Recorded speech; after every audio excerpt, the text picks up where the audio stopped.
When a customer speaks, I listen, and you should too. I'm Brian, Instacart Bulldog.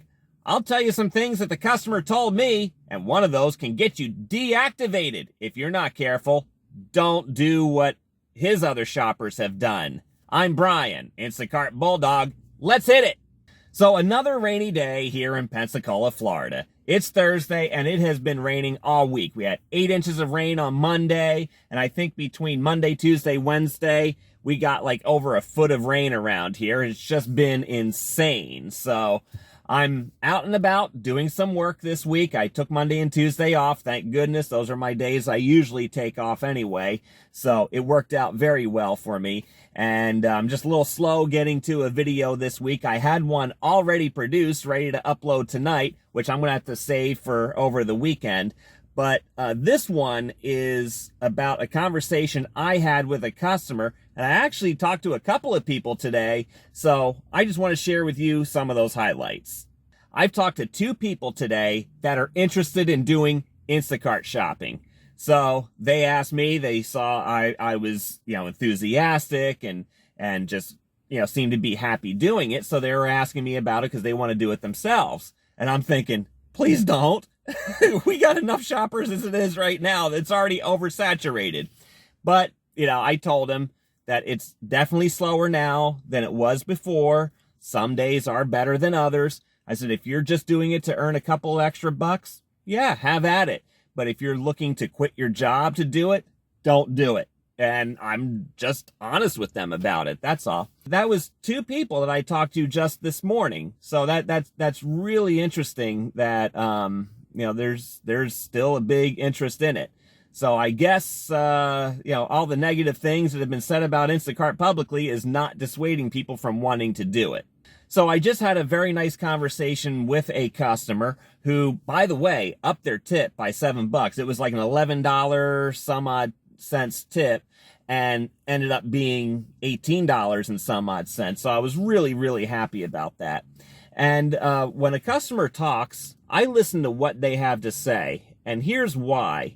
Sometimes it takes that extra 5 or 10 minutes of a conversation outside their house to really pay off, not only in the situation where I got a bigger tip, thank goodness, because I did all the things that I tell you to do, particularly communicating with the customer. Now, this order went pretty well. There were no replacements. Everything was great. But the customer still appreciated the communication that I had with them. So this customer was asking me a couple of questions about the buy one, get ones, and through all of it, conversations about paper receipts came into the mix. So I want to talk about those things with you. Buy one, get one. This is probably the most confusing thing that I see among Instacart shoppers. Do I get it or do I not? You have a box of Fruit Loops that are on sale, and they're buy one, get one free, but the customer only ordered one. Do I get one or do I get both? Well, that's what this fellow and I were talking about. And they get pretty upset with shoppers that don't pick up the second one for free. But I did tell him that on the app, when the customer orders, they are prompted to order 2 so they can take advantage of the sale. Here's the tricky problem. In a state like Florida, picking up a second item for free is not a big deal. And, you can probably be taking your chances if you do it, but let me explain why it may not affect you as it would affect somebody in, say, Alabama or Connecticut. Alabama has a grocery tax. It's one of the few states that has a tax on groceries. So buying that second box of cereal is going to cost Instacart money because of the tax situation. That customer is not being charged the tax because the customer didn't put in the second item in there. So therefore, you could be in trouble with Instacart for costing them more money. You could also be in a tax shakedown state like Connecticut. I used to live there, so I know. They have not only sales taxes on a lot of things, but also bottle deposits. So let's say that a 12-pack of Mountain Dew is buy one, get one. Well, here's the problem in Connecticut. So you pick up the second pack of soda where you're going to pay a 5-cent bottle deposit on every can that's in that pack. So that's 12 of them, that's 60 cents. Then you're going to pay the sales tax on top of it, because in Connecticut, the tax applies to the items. Even if they're free, you still got to pay sales tax on it. Now, unless something changed from when I worked in the business there, I've never known Connecticut to ever repeal a tax. I've always known them to just pile on taxes, and in some cases, maybe even tax stuff that's already been taxed before. That's just two examples of why I think Instacart's policy is you can't pick up that second item for the customer if it hasn't been requested by the customer. So I just need you to be aware about that with those buy one, get one items, those deals. You're going to get a lot of requests from customers. Customers are going to put that in their message. Hey, make sure you get the second items for free. Make sure you're paying attention to those BOGOs. It really does put us in a very uncomfortable situation. And that is something Instacart needs to communicate better to its shoppers so that we don't get tripped up into their policies, and also make it clear to the customers that if they want that second item, they have to order it.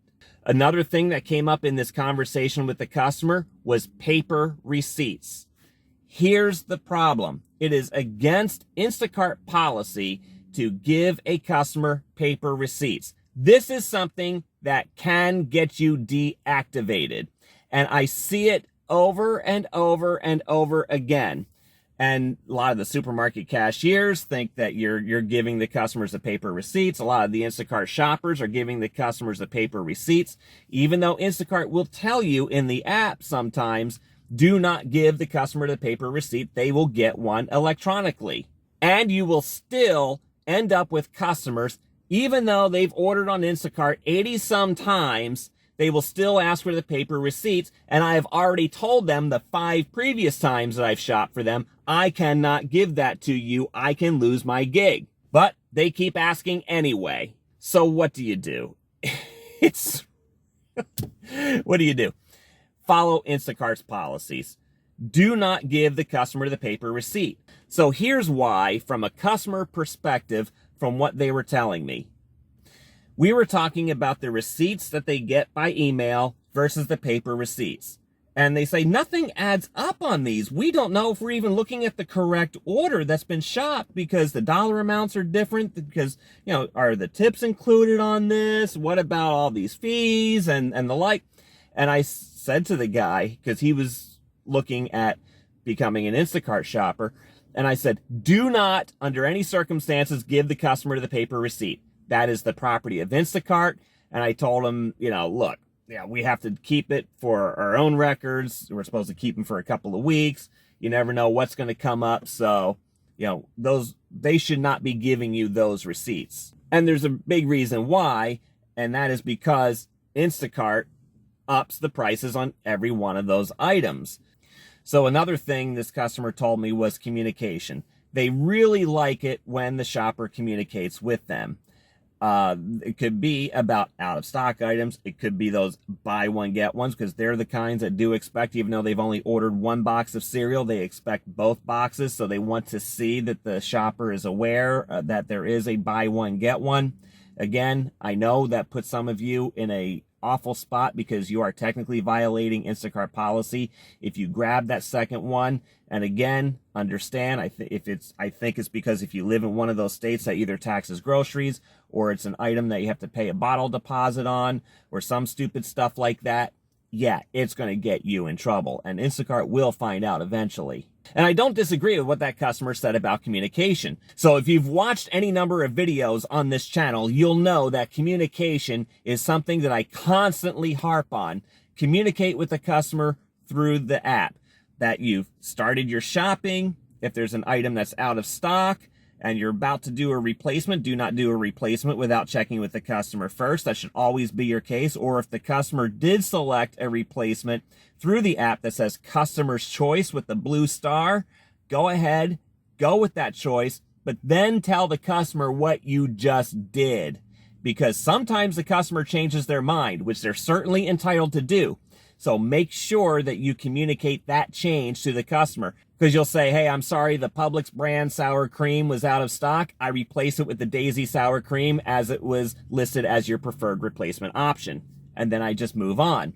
And if the customer responds, sometimes they'll say thank you. Other times they'll just say, you know what, get something else if you would. Or they might just say, forget about it. Don't replace it with anything. They're certainly entitled to change their minds on those replacement options. And then, of course, I always tell the customer when I'm ready to check out so they can be ready to see me soon. They know that the groceries are going to be dropped off at their door at some point, so they know that you're not too far away. And if the customer is non-responsive through the chat, again, reach out and touch someone. You need to call your customer because not every customer lives on their phone. They may be busy with kids. They may be cleaning the house. They may be changing a diaper. They may be cooking dinner. They may be doing any number of things that they may miss those messages. So a phone call will prompt them when they hear the phone ring. Oh, let me go check it. Oh, scam likely. I'm not going to answer. Leave a message every time and make it short. Keep it to say, hey, this is Brian, your Instacart shopper. I'm about ready to check out. I sent you a few messages about some out of stock items. I'm going to hang out for a couple more minutes with you. I hope to hear back from you soon so I can make sure I get you all the items that you need. Thank you. And then wait a good 2, 3, 4 minutes to see if the customer responds. And usually they will. And if they don't, then it becomes a judgment call. Is this an item that's worth replacing? And that's where you just have to use your best judgment. Is this part of a recipe, do you think? Is this an item that's essential, like milk, diapers, tampons, anything like that? Those are essential items, so you may have to use your judgment call on that. So again, always have that conversation with the customer if they're willing to chat with you. Don't be in too big of a hurry to leave. Obviously, don't spend 20, 30 minutes talking with them, but investing 5 to 10 minutes conversation with them after you've dropped off their items could pay off not only in the short term that day, but also in the long term to improving your skills as an Instacart shopper. I hope you found this video helpful, and if you did, please give it a like and also subscribe to my channel. Thank you so much to all the new subscribers this week. I've gone way beyond the 300 mark on subscribers, and it continues to grow every day, and it's really, really appreciated. Thank you, and make sure you don't miss another one of my tips for bigger tips and better ratings. I'm Brian, Instacart Bulldog. Until next time, go get 'em!